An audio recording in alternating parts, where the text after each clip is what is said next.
Hey guys, it's Jungle MGTOW, and today I want to talk to you about why you should consider leaving the country you're from to go to another country with a cheaper cost of living and better lifestyle. Now, it's actually a lot more easier than you might think because you don't need to be filthy rich to do this. There are lots of countries where for about 750 to 1,000 US dollars a month, you can have an amazing life. And where I'm actually living right now, you can almost do it on about 600 US a month.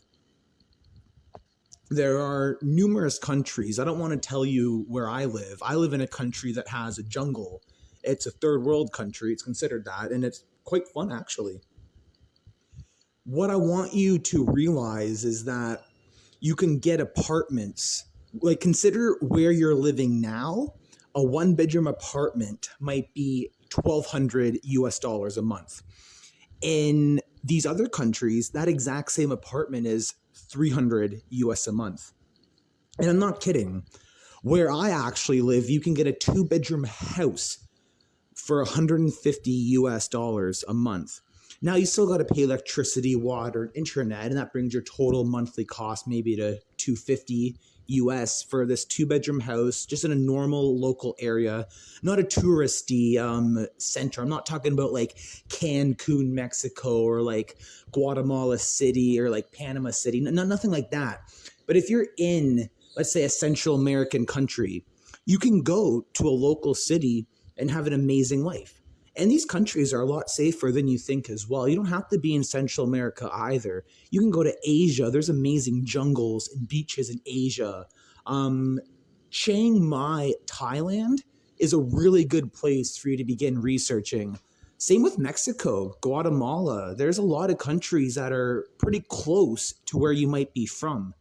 You can have your family visit you on, let's say, like a less than a 5 hour flight to see you, as opposed to being in Cambodia in the middle of Asia where it's really hard to find and there's a language barrier that's often kind of hard. But to do this, though, to be able to do this, it doesn't necessarily take the same amount of resources as it did. So for our parents and a lot of the mindsets that people have right now, in order to retire, you have to wait till you're 65, and you might want to have, let's say, $300,000 saved up so that you can have interest, and you might get from that interest $2,000 a month, and that can support you. Or you might have a pension or some sort of fixed monthly income that you spent your whole life working towards in order to now not do anything and live in this country in paradise and have fun. And that's amazing. When you're 65 and you're doing that, it's amazing. The problem is, do you want to waste 65 years of your life? No, you're not that. It'd be maybe 40 years realistically that you're wasting, because by the time you're 25, that's when you know the career path or the future that you do want. You know the type of life you want and you're working towards it. So at that age, if you wait till 65, you wasted 40 years of your life. And it's not wasted in the sense that you didn't do anything. You can still have a family, a good job, accomplish a lot in your career, business trips, traveled, company BMWs to ride around, and you can have a lot of fun. But the thing is, you don't have to do that. And it's important for people to realize the different options they have in life. So I just want to quickly explain this because I'm 28 and I'm living in a beautiful country that people, when they're 65, retire to. And how am I doing it? The simple thing is you can work remotely. You can maybe have a little bit of assets. Maybe you have Bitcoin and you're making 300 US a month from that. Well, you can, that's enough to have an apartment in these countries and sustain that.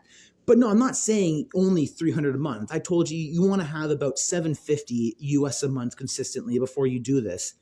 But it doesn't have to be that. You can work remotely. So I'm a software developer. There's clients in North America that are still paying me even though I'm not there. I can be in Afghanistan under like some sandy pyramid coding away, making that American wage, but living where the cost of living is significantly lower.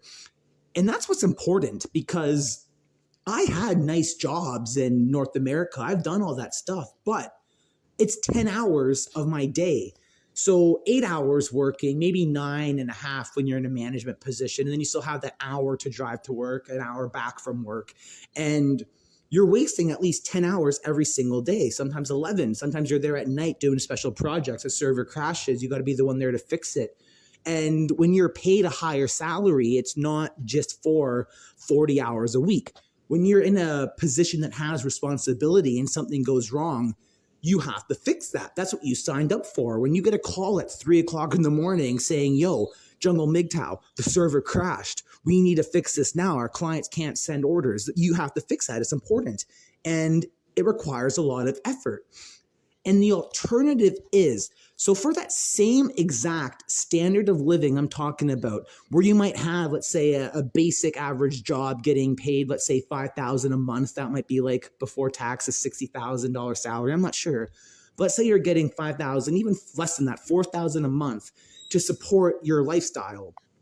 Well, in these other countries, that exact same lifestyle can be met for a quarter of what you're making. So $1,000 a month can realistically get you the exact same lifestyle that $4,000 a month is getting you in North America.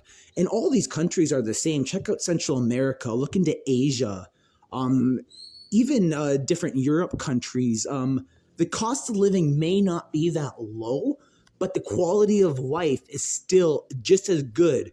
And you're going to escape all that leftism, fourth wave feminism, Marxism, communism. Like, the culture of North America is ruined.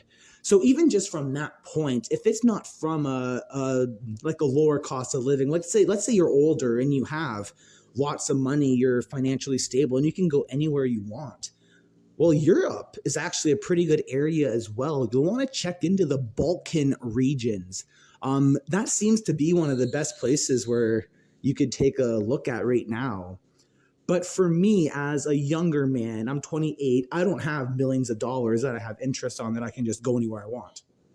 I got to still work. I'm managing a software business and I have work to do. But the really good thing is I don't have to work as hard as I wanted to back then. When I was in Canada, to support the life I had, I would literally spend on average 10 hours a day. Where here in the country that I'm living at right now, I spend 2 hours a day. 2 hours a day at the exact same wage allows me to have what I actually consider a better life here. Because where I am, I have access to an ocean, a beach, islands, jungle. There's everything around me. It's amazing. And the quality of food is actually better as well because there's no hormones, there's no antibiotics in the beef. And even to buy like this nice prime aged Argentinian cut steak, that works out to like $12.50 US where I'm at right now, where to afford that stuff in North America, it's often considered a luxury, and you don't always have that every day, where I can eat better than I did before for cheaper. And it's just for reasons like that. If you don't have to be in North America, and for a lot of MGTOW men, we have this freedom because we have not been tied down yet. And for you young men who may not identify as a MGTOW yet and don't know the choices you're going to make, it's important to realize that, because if you get a girl pregnant or you fall in love or for whatever reason, you can't just pack up and leave. Where for me, when I was about, I think 26 is when I decided I don't have to be in Canada. I had monthly income through projects with clients that are done through like the internet. Like, I don't have to meet a client in face-to-face to do this work. And because I've been doing this for at least 5 years on my own before I left, I had a client base. I could call up people. Hey, your website's looking like this. Here's how I can help you. It might be a few hours work. Yeah, you can send me the money for that. And it was a really easy way for me to just not have to be in Canada. And as soon as I was able to do that, I left. Because like you probably been on vacations to maybe even only 1 or 2 other countries, but you realized how much fun that was and how the lifestyle there was probably completely different. So for me, I'm not the type who goes to resorts. I've been to resorts, but I don't necessarily enjoy it. If I'm going to a country, I'm in the hostels in the local cities with backpackers.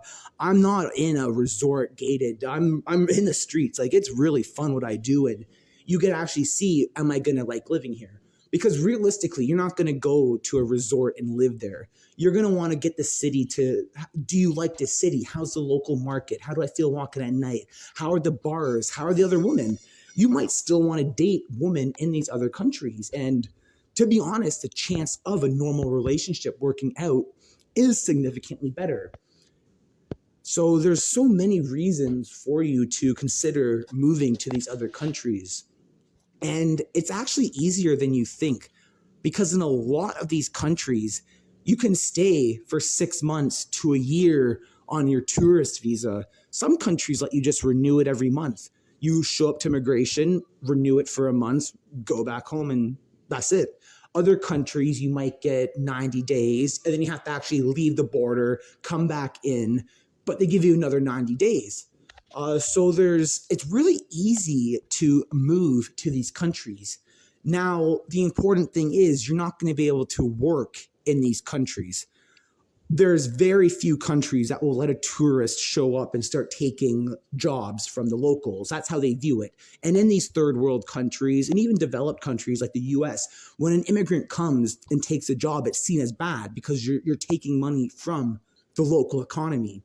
So as us expats or digital nomads, when we go to these countries, you have to have outside income that in your bank account. And even if it's only $1,000 a month, if you show that to immigration, they're not going to have any concern with you at all. They know that you're not a burden to this country. You can support yourself. You have that consistent income. So yeah, you can renew your tourist visa indefinitely. You can pretty much do whatever you want in these countries, follow the law, be a normal person, you'll have no issue. So immigration to these countries is nothing like, if you're from the UK, Canada, the US, immigration is probably insane. You hear all these crazy stories and you assume the rest of the world's like that. But no, the rest of the world actually wants normal, well-adjusted people to become part of their countries. And especially when you're in an undeveloped country and you have all these opportunities for growth. And when you're a normal person with even a little bit of financial resources and the right mindset, it can go a long way in these countries to improving the lives of the people around you in the country as a whole. So don't think you're going to go to some country and everyone's going to hate you, or you're going to get robbed, or you put your money in the bank and they steal it. Like, no, that really, really doesn't happen. There might be people listening to this who are in that 6 and 7 figure range, and I'm not. But for those of you who are, there's a guy, Andrew Henderson, from the Nomad Capitalist YouTube channel. He has amazing information for the higher net worth people who maybe it's not just as easy for me. I just left, but maybe you have assets in the US, tax issues, and structuring your business. Like, do you want to have to pay tax to your home country? Do you make enough money that is actually a concern that you might be making, let's say 100,000, but you're gonna have to pay 40,000 of that to Comrade Biden? Is that something you want to do? Not necessarily. So there's many ways where you can incorporate your business in these other countries, register it in Cambodia where they may not charge tax, or the tax may only be 5%. And then you invoice your same clients from this new corporation. The money goes into Cambodia. And as long as you don't pay yourself out that money directly, you're in compliance with US tax laws. Now, every country is different. Some countries, if you're a citizen of it, that corporation may be allowed to buy a boat, as long as it's not in your name. But that's when you want to talk to professionals about taxation when you're doing this. But for the young audience, I'm more talking to people in their 20s, 30s. You don't necessarily need to plan all that much. You can just sell everything you have, sell your furniture, your car, your TV, buy a plane ticket to this other country, show up as a tourist, and just live life. You can get furnished apartments. You can buy, like, I have a motorcycle. I got this amazing Suzuki motorcycle for $1,000 US, and it's insane. I put off-road tires on it. I fixed it up. It has speakers, and I've been riding around. And I learned how to ride here. It's affordable. And for example, even motorcycle insurance, like automobile insurance in general, in Canada, I think I was paying $4,000 a year. Here, it's like $80 a year for the exact same coverage. And it's just like when you realize how much of a scam North America can be, and then when you realize how other countries are better and that you can literally go there, they want you there, it starts to become, why am I in North America? Is it just because I was taught that I should be? Is it because my family and friends are corporate drones and wasting their life away? Is it because they are blue-pilled and got a wife and kids, So those are questions you really got to consider, because for a lot of MGTOW men, leaving your home country to go to another country, you'll have a better life. For everyone that I know who has expatriated, they love it. So I really want you guys to do this. Do a little bit of homework. Search up a few countries that you may have thought you want to live at, and maybe go on Facebook, see their like the rentals, and see that how nice this apartment is. Like, for like what you're paying back home, you could have a mansion on the beach in some of these countries. Like $1,000 a month for a house is luxurious here. So the quality of your life will improve. Your health will actually improve as well, because it might sound weird. I don't want to get into conspiracy theories, but everyone finds, at least in this country, that when you start eating meat that has no hormones or antibiotics, drinking water with no fluoride, when you reduce your RF radiation exposure, when you're breathing clean air that doesn't have toxic chemicals in it, you find almost all your health problems go away. You really do. So overall, the quality of life in these other countries are better. And then especially now, if you see the way Canada, US, UK, the way they're all heading, it's not that good. You don't want to live that lifestyle. I can't imagine having these crazy COVID lockdowns. And like, my country did that too, but it wasn't as ridiculous as some places did, So you really want to see, like, would you be better off in a country that just leaves you alone, doesn't care to harass you like the UK, Canada, and the US might? And especially as we continue down this road of, I don't know what to call it. Do I call it leftism? As we continue down this, you're not gonna like it. So you can fight to change it, and you have every right to do that. If you want to stay in America because you believe it's the right thing to do and you have ties to that, you can. You have every right to fight for what's good, and I honor you for that. But you don't have to do it, though. You can also just go where you're treated best. And that's the philosophy I have. Like, do you want a target on your back? Is it worth fighting for it? It might be. But for me, I just want to go where I'm treated best and have the life I want. Whether I have kids or not. Like, if I have kids, then I should fight for what's right. It would make sense. But if you have no plans on reproduction, do you really have any moral obligation to do the right thing and fight for a better earth?